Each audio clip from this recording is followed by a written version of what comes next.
La région Auvergne-Rhône-Alpes vous présente Lyon Business.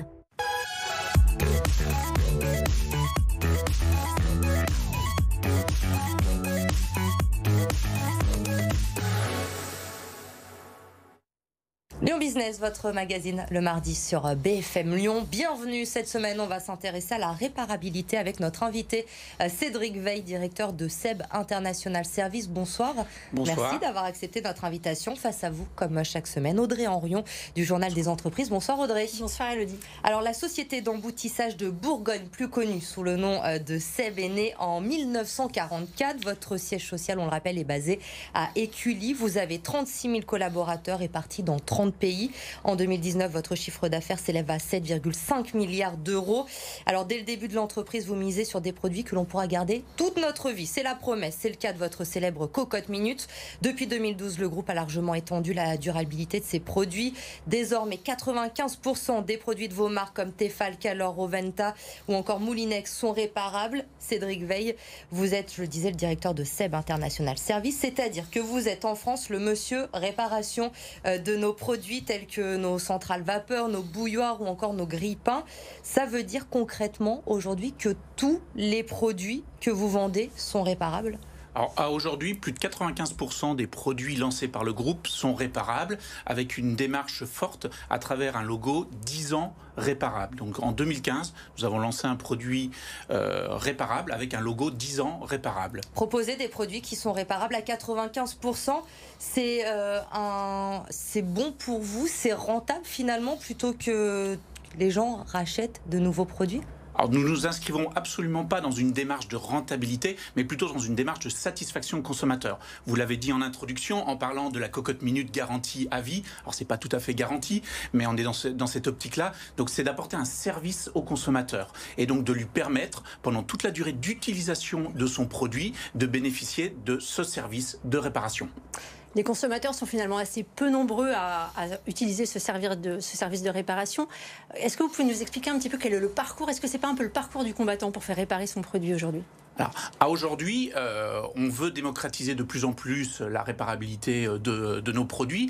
C'est la raison pour laquelle nous avons mis en place en 2015 ce logo produit réparable 10 ans. Alors que la législation impose 2 ans. La législation, comme vous le dites, est sur une démarche de 2 ans de garantie légale. Et donc nous avons voulu faire partager aux consommateurs cet engagement fort du groupe, qui est un engagement historique, parce qu'à la base, le fondateur du groupe, Antoine Lescure, était rétameur et donc réparait les ustensiles métalliques. Donc c'est quelque chose qui est vraiment ancré dans l'histoire du groupe. Et comme vous le demandez Audrey, le parcours pour le faire réparer, c'est un peu compliqué, ça prend du temps. Comment ça se passe ? Alors non, c'est quelque chose d'assez simple. Aujourd'hui, nous travaillons avec plus de 6000 réparateurs à travers le monde, dont plus de 200 en France. Nous en avons dans toutes les villes en France, et il vous suffit d'apporter votre produit auprès d'un de ces réparateurs pour vous le faire réparer. Alors récemment, vous avez lancé un nouveau forfait pour faire réparer nos objets chez vous. Comment fonctionne ce service ? Là aussi, l'objet est de simplifier la démarche pour le consommateur. En quelques clics sur l'un des sites du groupe, vous pouvez acquérir ce forfait de réparation avec un prix garanti d'origine et gérer effectivement votre réparation. Donc 2 options, soit vous souhaitez l'apporter chez un des réparateurs qui est référencé sur nos sites, soit le groupe va encore plus loin dans le service et on va gérer aussi la logistique. Donc prendre le produit et lui rapporter le produit réparé. Donc là aussi une vraie volonté de service et de satisfaction à l'égard de nos consommateurs. Quel est le produit que les Français font le plus réparer aujourd'hui ? Alors, on a sur l'ensemble de nos gammes, nos produits sont réparés. Vous répondre comme ça du tac au tac serait assez difficile. Ça va dépendre aussi du nombre de produits qui ont été achetés par les consommateurs. Donc on va retrouver des produits plutôt phares qui sont type des machines full automatiques, des aspirateurs aussi. On va trouver une gamme très large.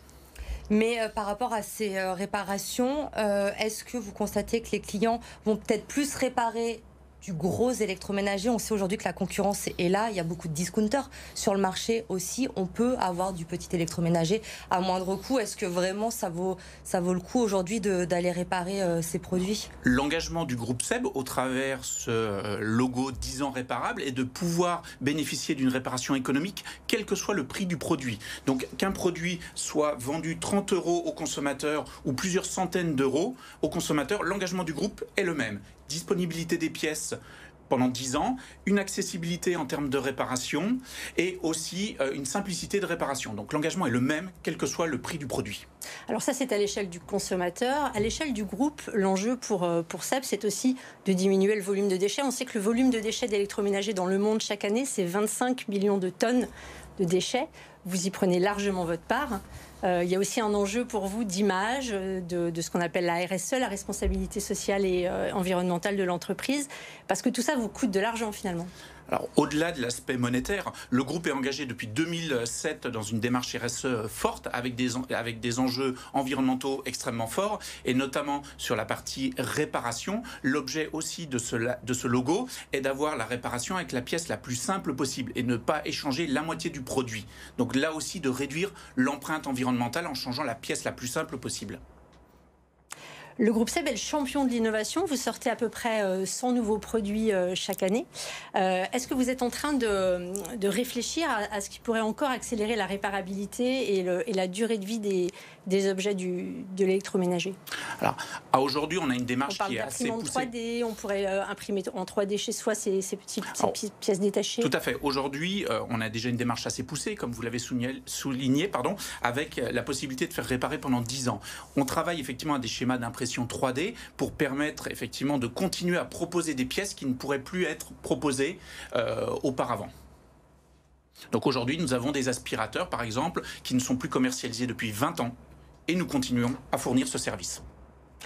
Selon vos propres chiffres, les activités du groupe SEB, c'est un document qui est lisible sur votre site internet, génèrent une empreinte carbone qui correspond aux émissions annuelles de la ville de Paris. Est-ce que vous payez une taxe carbone? Est-ce que le groupe SEB paye une taxe carbone pour compenser ces émissions? Alors, ça fait partie des choses effectivement sur lesquelles nous sommes éligibles, hein, comme vous le mentionnez, et donc une démarche RSE extrêmement forte pour réduire cette empreinte carbone. Beaucoup d'industries, notamment l'industrie du jouet, cherchent à initier la réparabilité de leurs produits parce qu'eux aussi génèrent beaucoup de déchets. Est-ce que le groupe SEB serait prêt à les aider? Je pense à King Jouet qui est basé en Isère et qui cherche à réparer davantage ses jouets. Est-ce que vous pourriez partager votre savoir-faire? Volontiers, bien entendu. Ce sont d'ailleurs des démarches que nous avons aussi initiées avec d'autres partenaires industriels français ou européens. Lesquels, par exemple? Alors, je ne me permettrai pas, effectivement, nous sommes sur des accords spécifiques, donc je ne pourrais pas vous les citer là, mais ce sont des choses que nous travaillons avec une dizaine d'acteurs français. Et la réparabilité fonctionne dans tous les pays dans lesquels vous êtes présent ou davantage en Europe, en France? Quels sont les pays où la réparabilité fonctionne le mieux? Alors, la réparabilité au sein du groupe est déployée sur l'ensemble des pays où le groupe opère, à savoir près d'une centaine de pays, avec des habitudes des consommateurs qui sont diverses en fonction de leurs habitudes. Donc certes, certains pays vont être plus matures par rapport à ça. Comment est-ce que vous pouvez faire pour être encore plus en avance sur la législation? On l'a dit, vous proposez une réparabilité de 10 ans alors que la législation impose 2. Comment est-ce que vous pourriez faire pour être encore plus en avance et prendre un temps d'avance par rapport à vos concurrents? Donc là, ce sont des sujets aussi sur lesquels nous continuons de travailler pour proposer de nouveaux services, de nouvelles options de réparabilité qui seront divulguées prochainement. J'ai lu que vous pourriez proposer la mise en commun d'appareils électroménagers dans certaines zones, en centre-ville par exemple. Tout à fait, ce sont des projets que nous travaillons sous un schéma de laboratoire, effectivement, pour proposer de nouveaux services, de nouvelles options à nos consommateurs. D'accord, mais vous ne pouvez pas nous en dire davantage car le groupe SEB est coté, on le rappelle. Tout à fait. Et vous ne pouvez pas dévoiler d'informations. Délit d'initié oblige. Exactement.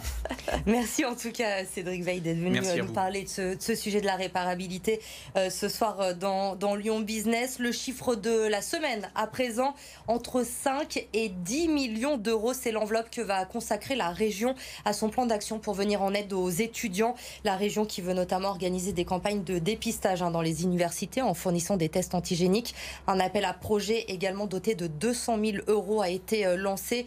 Des dédié dans un premier temps aux épiceries locales et solidaires pour garantir des paniers repas aux étudiants qui souffrent de cette précarité en pleine crise sanitaire.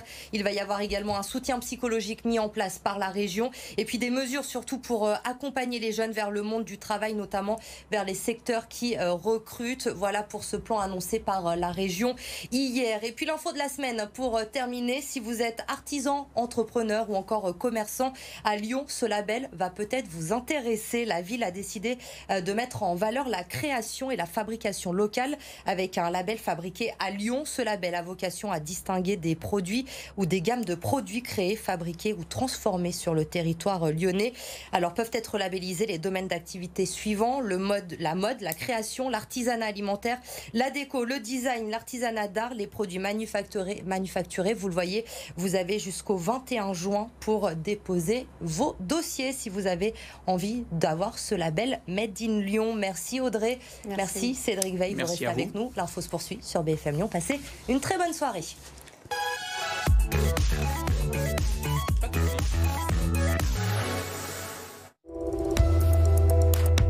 La région Auvergne-Rhône-Alpes vous a présenté Lyon Business.